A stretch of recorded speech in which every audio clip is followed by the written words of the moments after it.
Hi, welcome to another episode of Ask Imran. My name is Imran Nadir. I talk about digital marketing on all my social media. You can go check out my website as well, imrannadir.com. Before we start questions and answers, let me just share a few updates with you.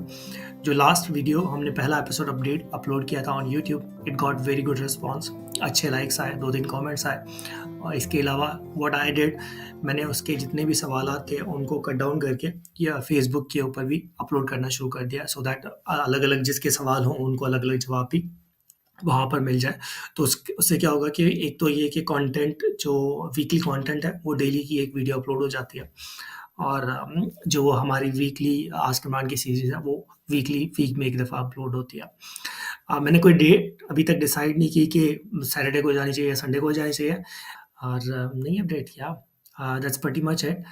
और इस्लामाबाद की थोड़ी-सी update, ठंड है अभी भी, कम नहीं हुई, and hopping कि बारिश-वारिश हो जाए तो ईज़ी सीन हो जाएगा. सो चलते हैं. Let's go to questions. We have got some interesting questions. So the first question is how to hunt clients for web development services. ये वाला सवाल उन सबके दिमाग में आता होगा जो लोग वेब डिज़ाइन या वेब डेवलपमेंट की सर्विस दे रहे हैं. वर्डप्रेस हो, शॉपिफाई हो, कस्टम डेवलपमेंट हो, या anything related to web design and development. ये वाला सवाल आपके पास आता होगा जहन में. तो ये वाला जवाब आप सब लोगों के लिए है. अम, सबसे बेस्ट तरीका तो ये होता है कि आप अपने इर्द गिर्द देखें, मतलब रेफरल्स ढूंढें. जैसे कि मैंने लास्ट वीडियो या हर वीडियो में ये कहता हूँ, there is a friend of a friend of a friend who may need your services. तो अगर अपने सोशल सर्कल को बताएंगे कि आप वेब डेवलपमेंट की सर्विस देना शुरू कर दिया आपने, तो वहाँ से आपको कोई ना कोई रेफरल मिल जाएगा और आप उसका प्रोजेक्ट उठा सकते हैं. सबसे बेसिक चीज़ तो ये है. उसके बाद आते हैं, if you are starting new, अगर आप न्यू हैं, आपका कोई पोर्टफोलियो वगैरह नहीं है, तो I highly recommend to go with Fiverr. और उसके बाद फिर अगर आपके पास फाइवर के ऊपर एक सर्टेन लेवल आ जाए आपका, फिर आप गो टू अपवर्क. और उसके बाद फिर जितना जल्दी हो सके फाइवर एंड अपवर्क से निकलने की कोशिश करें. If you have developed multiple websites like 150, तो आप वहाँ से निकल के डायरेक्ट क्लाइंट ढूंढना शुरू करें, चाहे वो आप किसी एजेंसी के थ्रू जाएं. For example, if you reach out to some agency that you are web developer, and if they have any website project, they can give it to you as a white label. आप उनके लिए website बनाएंगे, उनके clients के लिए, और वो अपना नाम यूज़ करके आगे क्लाइंट को बेचेंगे. सो that's how you get your clients for web development services. उसके बाद फिर लेट्स से अगर आपके पास बहुत ज़्यादा अच्छा पोर्टफोलियो आ गया, आपके पास टीम आ गई, उसके बाद क्या, मतलब आपके पास क्या प्रोसीजर होना चाहिए ताकि आपके पास लीड आती रहे. तो उसके लिए फिर हम 2-3 चीज़ें करते हैं. सबसे पहले तो एसईओ सर्विसेज, अपनी वेबसाइट बनाएं, उसके ऊपर अपनी एसईओ करें, बेसिक सी नीश स्पेसिफिक जाएं कि एक इंडस्ट्री को पकड़ के उस इंडस्ट्री के अंदर पहले टॉप गियर पकड़ें, और जब उस इंडस्ट्री के अंदर आपका थोड़ा बहुत नाम बन जाए तो उसके बाद फिर नेक्स्ट इंडस्ट्री के अंदर शिफ्ट हो जाए, एंड सो ऑन, इस तरीके से. उसके बाद आते हैं पेड एड्स, डिपेंडिंग कि आप किस इंडस्ट्री में हैं और जिस इंडस्ट्री में आप हैं उसका कस्टमर या क्लाइंट कहाँ पर होता है, चाहे वो गूगल एड्स है या मेटा एड्स है या लिंक्डइन एड्स या कोई और है, यूट्यूब भी है. तो वहाँ डिपेंड करता है कि कहाँ पर आप ऐड रन करते हैं. तो उस हिसाब से आप ऐड रन करते हो, या तो आप खुद सीखते हो, वो तो obviously if you are WordPress developer, या फिर आपके पास टीम है तो you should hire someone professional, जैसे कि हमारी एजेंसी मार्केट्स डॉट को या मार्केट्स डॉट पी के या पाकिस्तानी के लिए, और वहाँ पर आप जाके सिंपली हमारी सर्विसेज भी ले सकते हैं. Even you can hire me as well for Google Ads, imrannadir.com, you can go check it out. So yeah that's how we hunt clients. बाकी जो होता है कि एक तो ये कि हाउ वी हंट क्लाइंट्स, दूसरा ये कि व्हेन टू हंट क्लाइंट्स, मतलब जब आपके पास पोर्टफोलियो ही नहीं होगा, जब आपके पास अपनी वेबसाइट नहीं होगी, तो कैसे आप लोगों को बताएंगे कि आप वेब डेवलपमेंट की सर्विस देते हैं. They are so many web developers, या they are so many graphic designers, या they are so many digital marketers, उनके पास अपना कुछ भी नहीं होता. तो अगर आप वेब डेवलपर हैं तो यू मस्ट नो कि पोर्टफोलियो कैसे बनाते हैं. सिंपल बेसिक सी डोमेन एंड होस्टिंग ले लें आप, ठीक है, 3400 की होस्टिंग मिल जाती है और 4300 4500 की डोमेन मिल जाती है. इवन अगर आपको लेनी हो तो nextsoul.com के ऊपर जाएं और वहाँ से आप ले सकते हैं. They are affordable, I know. और इसके बाद फिर आप सिंपली वेबसाइट बनाएं, जिस चीज़ के ऊपर आप एक्सपर्ट हैं। फॉर एग्ज़ाम्पल अगर आप वर्डप्रेस के एक्सपर्ट हैं तो आप वर्डप्रेस की वेबसाइट बनाएँ। अगर आप कस्टम वेबसाइट बनाते हैं तो कस्टम वेबसाइट बनाएँ अपने लिए। जब आप अपने लिए बनाएँगे तो आप किसी कल को कोई आपसे पूछेगा कि आपकी अपनी वेबसाइट है, तो आप उसको अपनी वेबसाइट दिखा सकते हैं। इसी तरीके से जब आपको कोई प्रोजेक्ट नहीं मिल रहा और आप वेले बैठे हुए हो, आप डेली के हिसाब से लोगों को रीच आउट कर रहे हो, फाइवर के ऊपर आपने अकाउंट बना लिया, अपवर्क के ऊपर अकाउंट बना लिया, तब भी आपके पास प्रोजेक्ट नहीं आ रहा, तो उस केस के अंदर आपको ये करना चाहिए कि आप डिफरेंट जो है ना लैंडिंग पेजेस या वेबसाइट्स उठाएँ और उनको क्लोन करना शुरू कर दें और अपने पोर्टफोलियो में ऐड करना शुरू कर दें कि ये वाला मैंने बनाया, ये वाला मैंने बनाया। सिंपली अगर obviously assuming that you are WordPress Elementor expert, तो आप एलिमेंटोर के ऊपर सेम वेबसाइट जैसे कि मेरी वेबसाइट imrannadir.com, तो इसी तरीके से आप अपनी वेबसाइट बना सकते हैं और फिर आगे स्लैश लगा के सब डायरेक्टरी के अंदर आप वर्डप्रेस इंस्टॉल करें और सब डायरेक्टरीज के अंदर एक नई नई वेबसाइट बनाते जाएं और उसी को अपना पोर्टफोलियो इस्तेमाल करके इसी तरीके से आप अपने क्लाइंट्स को शेयर कर सकते हैं कि ये वाली वेबसाइट्स मैंने बनाई है। So that's how you hunt clients. I hope I answered your question. Still अगर आपको कोई कन्फ्यूजन हो तो you can always ask in details कि एग्जैक्टली आप क्या पूछना चाह रहे हो। ठीक है, let's move on to next question. Next question is कि गूगल एड्स का आपने कहा था कि उमर तस्की का कोर्स कर लो, वो तो 3 ईयर पुराना है, तो उसमें तो बहुत चेंज आया हुआ होगा। Well that's wonderful question. इन्होंने पहले पूछा था कि गूगल एड्स सीखना है तो कहाँ से सीखूं, तो मैंने उनको रिकमेंड किया था कि आप उमर तस्कीर से के यूट्यूब चैनल से सीख सकते हैं। यस, चेंजेस आते हैं, जितने भी प्लेटफॉर्म्स हैं उनके अंदर चेंजेस आते हैं, बट जो फंडामेंटल्स है ना, जितने भी प्लेटफॉर्म्स है, चाहे वो गूगल एड्स का है या फिर Meta Ads, Instagram, Facebook, LinkedIn Ads, जो इनके फंडामेंटल्स है ना, दे आर सेम। चाहे वो 1-2 साल पुराने हो या 10 साल पुराने हो, फंडामेंटल्स तो वही है कि हमने कैसे अब एग्जांपल मैं देता हूँ कि आपको लेट्स से आप सर्च कैंपेन चला रहे हो, उसका फंडामेंटल तो सेम है ना कि आपका ऐड नज़र आएगा तब जब सर्च के अंदर कोई सर्च करेगा और आपका ऐड वहाँ पर नज़र आएगा। उसका फंडामेंटल यही रहेगा और जब तक सर्च इंजन है यही रहेगा। उसके बाद अगर आप डिस्प्ले कैंपेन चलाते हो, तो डिस्प्ले कैंपेन का फंडामेंटल डिस्प्ले ही है। मतलब हाँ, ये हो सकता है कि कल को उसका कोई साइज़ चेंज हो जाए या फिर इस तरीके से कुछ चेंज हो जाए, बट बेसिक वही है कि उसको डिस्प्ले ऐड ही रहना है। इसी तरीके से अगर आप शॉपिंग ऐड देखो या कोई भी तरीका देखो, तो उसके अंदर सबके अंदर जो बेसिक चीज़ है या फंडामेंटल्स हैं वो सेम होते हैं। तो इसलिए मैं रिकमेंड करता हूँ इनिशियली जब आप न्यू हो और आप सीख रहे हो कि गूगल एड्स, तो मैं हमेशा रिकमेंड करता हूँ उमर तस्कीर। उमर तस्कीर इसलिए बिकॉज़ वो डिटेल में समझाता है थोड़ा-सा, ठीक है? और इसके बाद फ्री भी है और इसके बाद जब आप अगर आपने वो वाला फ्री वाला कर लिया और चाहे वो 1 साल, 2 साल, 3 साल पुराना है, नो वरीज़, ठीक है? आप बेसिक सीख जाएँगे, उसके अंदर काफ़ी सारी चीज़ें कवर हो जाएँगी। फिर जब आप खुद ही वो चीज़ें करना शुरू हो जाएँगे, तो आपको लगेगा कि हाँ यार, ज़्यादा चीज़ें चेंज नहीं हुई, बेसिक सी चीज़ें जो अपग्रेड्स होती हैं, वो होती रहती हैं। अब इसके अलावा फिर अगर आप पेड की तरफ जाते हैं, तो और बहुत अच्छे-अच्छे लोग हैं, जैसे कि सेनेटर वी रन एड्स हैं, ओवैस अहमद का, और इसके अलावा फिर एक और है गाइडेड पीपीसी, ठीक है? आप वहाँ पर भी जा सकते हैं। उनका कंटेंट बहुत अच्छा होता है। इस तरीके से सॉल्यूशन 8 है, इस तरीके से करल साहब हैं। You can just go check it out, check their academy, और वहाँ से आप पेड कोर्सेज़ कर सकते हैं। उनके कोर्स अपडेटेड भी होते हैं और दे आर पेड एक्चुअली और वंडरफुल। अगेन फंडामेंटल्स सबके सेम होते हैं और आप जब सीखते हैं तो उसके अंदर जो बेसिक सारी चीज़ें हैं वो सेम ही है। कोई एज़ सच मेजर चेंज नहीं आया कि हाँ, आप देखो, मैं आपको ये बता सकता हूँ कि गूगल एड्स का जो 1.5-2 साल पहले जो डैशबोर्ड था, उसके अंदर बेसिक सा उन्होंने डैशबोर्ड चेंज कर दिया। मतलब उन्होंने फ्रंट एंड जो है थोड़ा-सा डिज़ाइन चेंज कर दिया, दैट्स इट। बाकी कीवर्ड रिसर्च सेम है, ये कैम्पेन्स के चलाने का तरीका सेम है एंड एवरीथिंग सेम। कोई एज़ सच मेजर चेंजेस नहीं आए, ठीक है? बट अगेन जब आप सीखते हो तो फंडामेंटल्स जितने भी हैं उसके अंदर सब कुछ सेम रहता है। फिर जो मॉडर्न चेंजेस आते हैं वो फिर आपको अपडेटेड रहना पड़ता है। पेड कोर्सेज़ के अंदर मोस्टली लोग कवर करते हैं या फिर आपको लेटेस्ट वीडियोज़ देखना पड़ती हैं। इवन आप अगर आप उमर तस्कीर की लेटेस्ट गूगल एड्स की वीडियो देखें या फिर आप ये इवन जाके यूट्यूब पे लिखें गूगल एड्स और आप वहाँ पर रिसेंटली एडेड के ऊपर क्लिक करेंगे, तो वहाँ पर आपको लेटेस्ट जितनी भी वीडियोज़ हैं वो आपको नज़र आना शुरू हो जाएँगी and you can just watch the उसके पहले मैंने उमर तस्कीर की एक जो है कोर्स में देखा था वो क्या था और इस वीडियो के अंदर देख रहा हूँ वो क्या है। तो आपको डिफरेंस फ़ील हो जाएगा और एज़ सच मेजर डिफरेंस नहीं होता। अब आप इस चीज़ को लेकर बैठ जाएँ कि यार ओवरटास्की का पुराना कोर्स है, मैं उसको करूँगा तो पता नहीं पीछे रह जाऊँ, ऐसा कुछ नहीं है। आप सीखना तो शुरू करो भाई, और ये सारी सारी चीज़ें साथ-साथ चलती रहती हैं कि आप कौन-सी चीज़ें अपग्रेड हुई हैं, कौन-सी चीज़ें नहीं हैं। जब आप सीखोगे नहीं, लेट्स से अगर आप आज सीखते ही नहीं हो, 6 महीने गुज़र जाते हैं, तो आप सेम जगह पर ही रहोगे जब 6 महीने पहले थे। So I hope you getting my point. और सीखना शुरू करें और उसके साथ-साथ फिर आप अपडेटेड वीडियोज़ भी देखें एंड दुआ भी करें कि मैं भी अपलोड करूँ गूगल एड्स की वीडियोज़ होपफुली एंड वो फिर अपडेटेड होगा इंशाल्लाह। भाई ईमेल मार्केटिंग के बारे में 1-2 सवाल पूछने थे।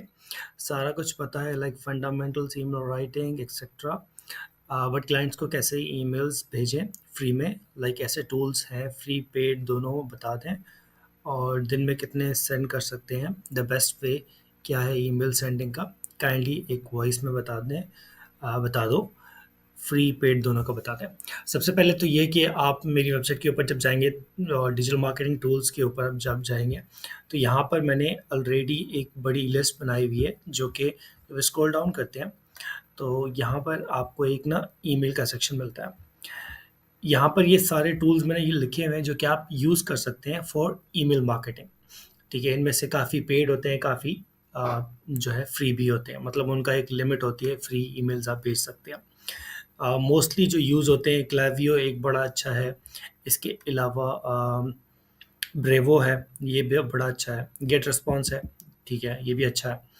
इसके अलावा एक और चीज़ है, before doing email marketing you have to understand the basic things कि ईमेल मार्केटिंग आप अपनी, जो बहुत सारे लोग ना काफ़ी गलतियाँ करते हैं कि बस डोमेन ली और उसी पे ईमेल आईडी बनाई और ईमेल्स भेजना शुरू कर दी, ये बहुत गलत करते हैं। इस तरीके से नहीं होता। सबसे पहले तो आप अपनी ईमेल को जो है ना एक ना उसका ईमेल हेल्थ चेकअप होता है, ठीक है? आप उसकी हेल्थ जो है ना चेक कर सकते हैं कि आपकी ईमेल की जो हेल्थ है वो क्या है और उसके अंदर कौन-कौन सी चीज़ें हैं जो कि आपको करनी चाहिए ताकि उसकी हेल्थ इम्प्रूव हो। जैसे कि कुछ रिकॉर्ड्स होते हैं, वो आपको अपनी डोमेन के ऊपर अपडेट करने होते हैं, ताकि आपकी ईमेल स्पैम में नहीं जाए, ताकि आप गूगल आपकी ईमेल को अंडरस्टैंड करे। सही है, एक चीज़ तो ये हो गई। दूसरी चीज़ ये होगी, जब भी आप डोमेन के ऊपर नई ईमेल बनाते हो तो आपको कम से कम 10 दिन 15 दिन उसको वार्म अप करना होता है। वार्म अप करने का फ़ायदा ये होता है, आप एक चीज़ बताएँ कि आपकी ईमेल बने 12 घंटे भी नहीं हुए और आप धड़ाधड़ 100 या 1000 ईमेल्स भेजेंगे, तो आपकी ईमेल स्पैम ही कहलाएगी। कोई कैसे कर सकता है? एक ईमेल अचानक से इतनी ईमेल्स कैसे भेज सकती है, ठीक है? तो उसके लिए फिर आपको वार्म अप करना होता है, मतलब आपको आपकी ईमेल को जो है ना थोड़ा-सा बताना होता है, अच्छा ये मैं ईमेल डेली यूज़ कर रहा हूँ, इतनी ईमेल्स आती हैं, इतनी ईमेल्स जाती हैं। तो उसके लिए भी मल्टीपल टूल्स होते हैं, वो भी आप यूज़ कर सकते हैं, ठीक है? और सबसे पहले आपने ईमेल्स वार्म अप कर ली, उसके बाद आपने सवाल पूछा है जी, जब आपकी ईमेल्स वार्म अप हो जाती हैं, तो उसके बाद आप जब भेजते हो एक लिस्ट के ऊपर, लिस्ट कहाँ से मिलती है, लीड जनरेशन कहाँ से होती है, उसके लिए भी मल्टीपल प्लेटफ़ॉर्म्स हैं। आप गूगल से भी एक्सप्लोर कर सकते हो फ्री में, और या फिर आप पेड भी ले सकते हो। लीड्स गोरिल्ला है, लीड कैप्चर है, और बहुत ज़्यादा सारे टूल्स हैं जहाँ से आप लीड्स कैप्चर कर सकते हो, ठीक है? और इसके अलावा बेस्ट तरीका ये होता है कि सबसे पहले आप अपने डोमेन लें, ईमेल बनाएँ, वार्म अप करें, सारे जितने भी ईमेल का हेल्थ चेकअप ओके होना चाहिए और उसके बाद ईमेल्स भेजें। इनिशियल लेवल के ऊपर अगर आप 3 या 5 से शुरू करें, उसको ग्रेजुअली बढ़ाते जाएँ, डेली की जो सेंड ईमेल्स होती हैं, नंबर ऑफ ईमेल्स। अगर आप शुरू में 2 या 5 भेजते हैं, 1 हफ्ता उसको चलाएँ, फिर उसके बाद आप इंक्रीज़ करके 10 पे लेकर जाएँ, फिर 1 हफ्ता उसको चलाएँ, फिर उसको 50 पे लेकर जाएँ, 1 हफ्ता चलाएँ, फिर उसको 100 पे लेकर जाएँ, फिर 1-2 हफ्ते चलाएँ या 3 हफ्ते, फिर उसको 150, इस तरीके से ग्रेजुअली आप इंक्रीज़ करते हो, तो इस तरह से आपकी ईमेल की जो हेल्थ है वो भी मेंटेन रहती है और आपका जो इसके अलावा वार्म अप भी होती रहती है और लोग आपका ट्रस्ट भी बिल्ड होता है उस ईमेल के around. I hope you got the point. और इसके ऊपर मैंने एक वीडियो भी बनाई थी already on my other channel.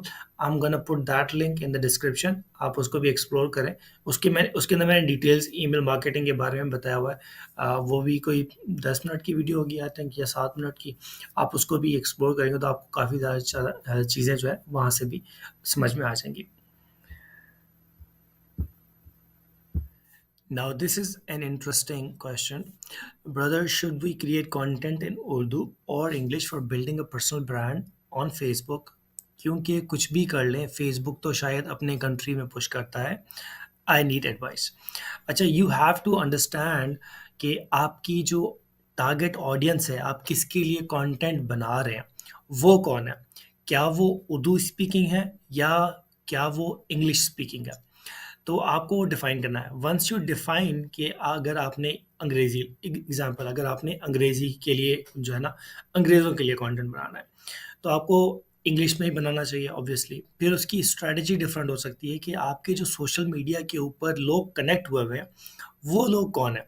क्या वही पाकिस्तानी है। अगर वो पाकिस्तानी है तो ऑब्वियसली जितने ज़्यादा लोग देखेंगे उस हिसाब से कंटेंट पुश होगा, शेयर करेंगे उस हिसाब से कंटेंट पुश होगा। बट आपकी फ्रेंड लिस्ट के अंदर जो आपके कनेक्शंस हैं, वो सारे के सारे यूएस के हैं या इंग्लिश स्पीकिंग है, तो ऑब्वियसली फिर आपका जो कंटेंट होगा उस हिसाब से पुश होगा। तो इट इज़ नॉट अबाउट कि आपको क्या करना चाहिए which is the right way, but it is all about कि आपकी टारगेट ऑडियंस क्या है। अगर दे इफ़ दे प्रेफर उर्दू, तो you should definitely go with Urdu. If they prefer English, you should definitely go with English. So Facebook, अगर Facebook या ये किसी भी प्लेटफॉर्म के लिए, I know a lot of people who work on YouTube and their only target audience is English speaking. So वो क्या करते हैं कि वो कंटेंट ही इंग्लिश में बनाते हैं, अंग्रेजी में बनाते हैं, ताकि उनका जो कंटेंट है वो पुश अंग्रेजी में हो, जो लोग सर्च करें। या फिर यूट्यूब के ऊपर सेटिंग्स होती हैं, अगर आप लैंग्वेज के अंदर जाते हो तो आप वहाँ पर उर्दू, हिंदी या इंग्लिश लिखते हो, तो उस हिसाब से कंटेंट आपका शो होता है। So I would prefer to understand your target audience then create content accordingly, चाहे वो उर्दू में करें या फिर इंग्लिश में करें, फॉर योर पर्सनल ब्रांड या फिर for your company, agency, or anything. I hope I answered your question. Next question is how to make a sheet of potential clients and best way to outreach to them. I want to sell them content creation services. Tell me how I get a client this week. Last one left the chat. Okay जी, ये कोई content creator हैं जो कि content creation, so I'm assuming because you have not shared that you create videos like video editing या फिर social media management के social media posting करते हैं। सो फर्स्ट ऑफ ऑल कि आपका खुद का कंटेंट कैसा है। तो आपका जो बेसिक पहला क्लाइंट आएगा वो आपके कंटेंट को देख के आएगा। अगर आपका खुद का कंटेंट अच्छा है, आप खुद अपने लिए एग्जांपल, अगर आप वीडियो एडिटर हैं तो आपकी वीडियोस खुद की कैसी हैं आपके सोशल मीडिया के ऊपर, या फिर अगर आप ग्राफिक डिज़ाइनर हैं या सोशल मीडिया के ऊपर पोस्ट वगैरह डिज़ाइन करते हैं, उस तरह का कंटेंट क्रिएट करते हैं, तो आपके प्रोफाइल के ऊपर किस तरह का कंटेंट है। So you have to fix this first. आपके अपने प्रोफाइल के ऊपर होना चाहिए, और that is the one organic way to grab any client. जब आपके पास एक ये वाली चीज़ होगी, कोई भी आपके प्रोफाइल के ऊपर लैंड कर लेता है, आता है, उसको चेकआउट करता है, तो वहाँ से वो आपको मैच्योर हो सकता है। ऑन द अदर हैंड, कि शीट कैसे बनानी है, आप सिंपली गूगल शीट बनाएं, उसके ऊपर लिखें जो जो आपकी रिक्वायरमेंट है, कि एक क्लाइंट का नाम क्या है, कहाँ से, कॉन्टैक्ट नंबर, ईमेल आईडी, और लास्ट आपने कब कॉन्टैक्ट किया था, और उसका स्टेटस क्या है, क्या उसने रिस्पॉन्ड किया है, क्या वो इन प्रोग्रेस है, क्या उसने प्रोजेक्ट में दे दिया है, या वो उसने इंटरेस्ट शो नहीं किया। तो इस तरह से आप गूगल शीट के ऊपर शीट बना सकते हैं। और आउटरीच करने के लिए डिफरेंट लोग डिफरेंट स्ट्रैटेजी इस्तेमाल करते हैं। अगर आपका कंटेंट का काम है तो आपका जो मोस्टली टारगेट ऑडियंस होगा वो इंस्टाग्राम के ऊपर होगा, या फिर फेसबुक के ऊपर होगा, या फिर यूट्यूब के ऊपर होगा। तो आप सिंपली, अगर आप यूट्यूबर्स को टारगेट कर रहे हैं तो आप उनका इंस्टाग्राम फाइंड करें and you reach out to them on Instagram because they are active on Instagram. अगर ये फेसबुक के ऊपर है तो they are active on Facebook, तो आप उनको फेसबुक के ऊपर रीच आउट करें। नेक्स्ट फेजेस के, अगर आपको ईमेल मिल जाए किसी भी एजेंसी की या कंटेंट क्रिएटर की, तो आप उसे ईमेल से भी रीच आउट कर सकते हैं। बट अगर कंटेंट क्रिएशन की सर्विसेज हैं तो ऑब्वियसली वो इंस्टाग्राम के ऊपर बेस्ट सेल हो सकती है, Instagram, TikTok, YouTube. This is what I assumed. But फिर भी अगर आपका क्वेश्चन शायद मैं सही से ना समझाऊँ तो you can ask again and I will define more in details. Okay, I hope I answered your question and I wish you best of luck next time. I hope you apply these things and you tell me that okay, Imran, I got a client and following your if whatever you said. Okay, best of luck. All right, G. Next question is how to start a digital agency. What will be offered if skills are WordPress development, website design, Facebook, Google Ads. Okay, तो पहला सवाल तो ये है कि how to start digital agency. उसका best तरीका ये होता है कि अगर आप किसी चीज़ में एक्सपर्ट हैं तो first you are a solopreneur या फिर आप फ्रीलांसर हैं, आप उसकी सर्विस देते हैं। जब आपके पास बहुत ज़्यादा काम बढ़ जाता है और आप नहीं कर पाते हैं, फिर आप एजेंसी मॉडल पे जाते हैं कि फिर आप लोग हायर करते हैं, आउटसोर्स करते हैं, ठीक है। इसके अलावा जो ऑन द अदर हैंड, अगर आपके पास बहुत ज़्यादा इन्वेस्टमेंट है और आप एक प्रॉपरली बिजनेस करना चाहते हैं एजेंसी का, तो आप उसके लिए फिर लोग हायर करते हैं, बिजनेस डेवलपमेंट टीम हायर करते हैं और जिनका डिफरेंट डिफरेंट काम होता है। जैसे बिजनेस डेवलपमेंट या सेल्स वालों का काम होता है कि वो सेल्स लेकर आते हैं, क्लाइंट क्लोज करते हैं और उसके बाद फिर प्रोडक्शन वाले जो हैं, वेब डिज़ाइनर या वेब डेवलपर जो हैं, वो वेबसाइट बनाते हैं, डिलीवर करते हैं, उसकी मेंटेनेंस करते हैं।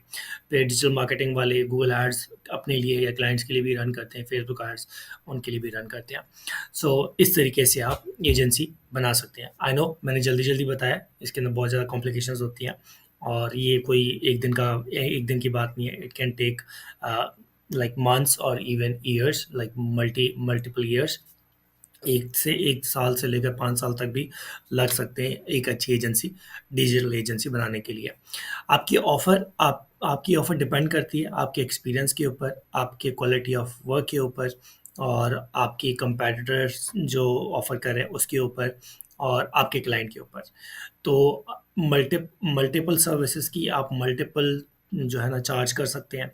चाहे वो कोई भी सर्विस हो, वर्डप्रेस हो, web design, Facebook, Google Ads, आप अपने हिसाब से चार्ज कर सकते हो। डिफाइनिंग, आप जो मैंने चीज़ें 4-5 चीज़ें बताई, आप उनको डिफाइन करते हो, उसके बाद आप अपनी प्राइसिंग करते हो। उसके बाद आप अपनी ऑफ़र जो है शेयर करते हो क्लाइंट के साथ। आई hope I answered your question. क्या स्टारलिंक के आने से इंटरनेट का मसला हल हो जाएगा? यार ये वाला बहुत खतरनाक सवाल पूछा है जिसने भी पूछा है, but I am gonna answer in very simple way. मसला इंटरनेट का कभी था ही नहीं। बाकी आप समझदार हैं।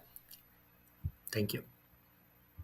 यार ये वाला क्वेश्चन मुझे वॉइस नोट पे पूछा गया था और जिन्होंने पूछा था तो मैंने ये वाला टाइप खुद किया है। ओके, हमने गूगल टैग कोड वेबसाइट में डाला है, इट्स कस्टम साइट। उसमें एक सेक्शन है ब्लॉग्स वाला जिस पे हम डेली बेसिस पे ब्लॉग्स डालते हैं। उसको हम ट्रैक नहीं कर पा रहे, लाइक डेली बेसिस पे कितने क्लिक्स व्यूज़ आ रहे हैं। तो कंफर्म करना था कि गूगल टैग तो वेबसाइट पे डाला हुआ है, तो क्या वो हर अलग पेज पे डालना पड़ेगा? इसके अंदर बेसिक सी चीज़ है, जो गूगल टैग मैनेजर होता है ना, हम वेबसाइट के ऊपर जो एक्शंस हो रहे होते हैं ना, उनको ट्रैक करने के लिए गूगल टैग यूज़ करते हैं, ठीक है? फॉर एग्ज़ाम्पल कितने लोगों ने व्हाट्सएप बटन के ऊपर क्लिक किया, ठीक है? हम उसको ट्रैक कर रहे हैं, ओके?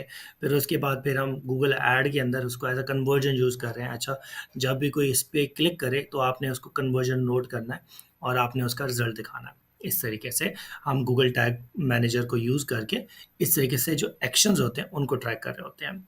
बाकी अगर जो एनालिसिस होते हैं, जो एनालिटिक्स होते हैं दूसरे के पेज पे कितने व्यूज़ आ रहे हैं, क्लिक्स आ रहे हैं, कौन सी कंट्री से आ रहे हैं और ये सारे जितनी भी चीज़ें हैं ना, ये गूगल एनालिटिक्स GA4 से हम सारी चीज़ें पता कर सकते हैं। कौन से एरिया से आ रहा है, किस टाइम के ऊपर क्लिक हुआ, ठीक है, पहला एक्शन क्या था, ये सारी चीज़ें गूगल एनालिटिक्स के ऊपर हम ट्रैक कर सकते हैं। इसके अलावा फिर हम साथ-साथ अगर हम अपनी वेबसाइट के ऊपर गूगल सर्च कंसोल भी लगा दें, तो वो भी बड़ा हेल्पफुल होता है, ये सारे स्टैट्स देखने के लिए। तो Google tag manager is not for कि कितने जो है ना पेज के व्यूज़ आए, सारा कुछ उसको आप उसको भी ट्रैक कर सकते हैं, ऐसा नहीं कि नहीं कर सकते हैं।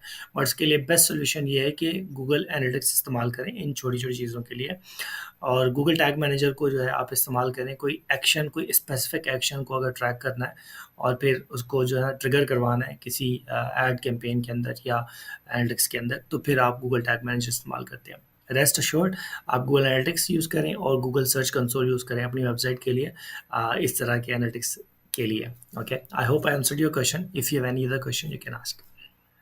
This question is going to be the last question for this episode, बाकी अगले एपिसोड में। अच्छा जी, ये बहुत अच्छा सवाल है। Bro, running e commerce Google Ads in Pakistan is profitable? यार इसका इट टोटली डिपेंड्स एक्चुअली, ठीक है, it totally depends on your product.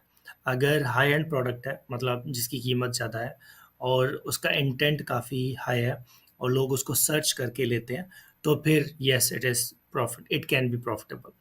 अगर छोटी प्रोडक्ट है और उसकी कॉस्ट बहुत ही कम है, लाइक 500 हज़ार है, तो और उसको दूसरा सर्च भी नहीं करते लोग, तो उसके उस केस के अंदर जो है ना, it may not be profitable. Example इसकी ऐसे देता हूँ कि आप टी शर्ट बेच रहे हैं जो कि 1500 से लेकर 2000 की होती है, या 2500 रुपये 3000 की होती है, बट कभी भी कोई भी बंदा टी शर्ट खरीदने के लिए गूगल के ऊपर जाके सर्च नहीं करता कि मुझे टी शर्ट खरीदनी है, ठीक है, ऑब्वियसली। फिर वहाँ उस केस के अंदर आप गूगल के ऊपर ऐड लगाओगे तो वो प्रॉफिटेबल नहीं होगा, क्योंकि आपको कोई सर्च ही नहीं कर रहा।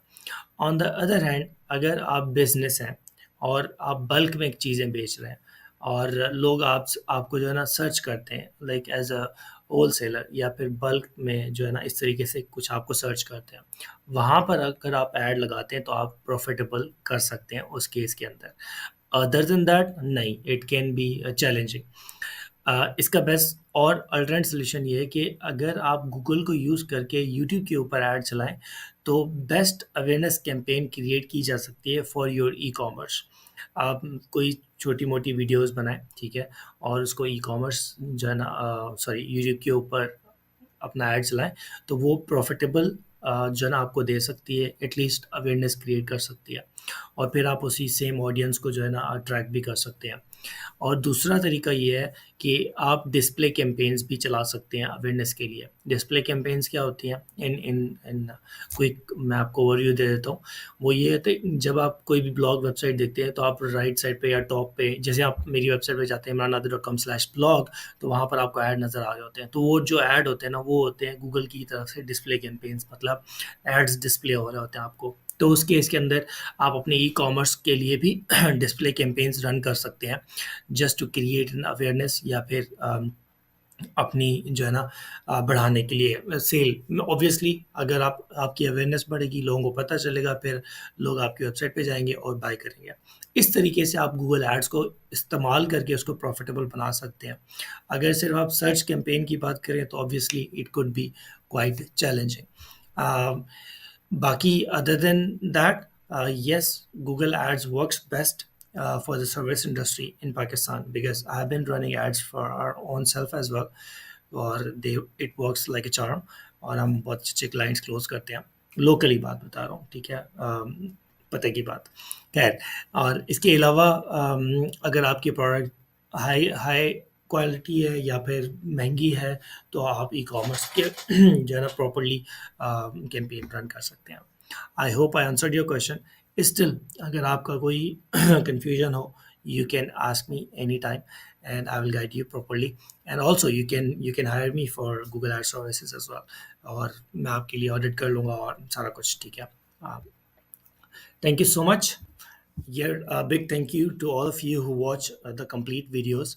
अगर आपने यहाँ तक वीडियो देखी है तो thank you again, and I hope you subscribe to my YouTube channel, और आप अपना फीडबैक लाजमी शेयर करें जिसके अंदर आपका वॉइस मेरा क्लियर है, वीडियो ठीक है, मेरे सवालों के जवाबात ओके हैं, क्या मैं ज़्यादा पेस में बताता हूँ, शुड आई स्लो डाउन, या फिर मुझे डिटेल में जवाब देना चाहिए, या फिर थोड़ा कट डाउन करना चाहिए।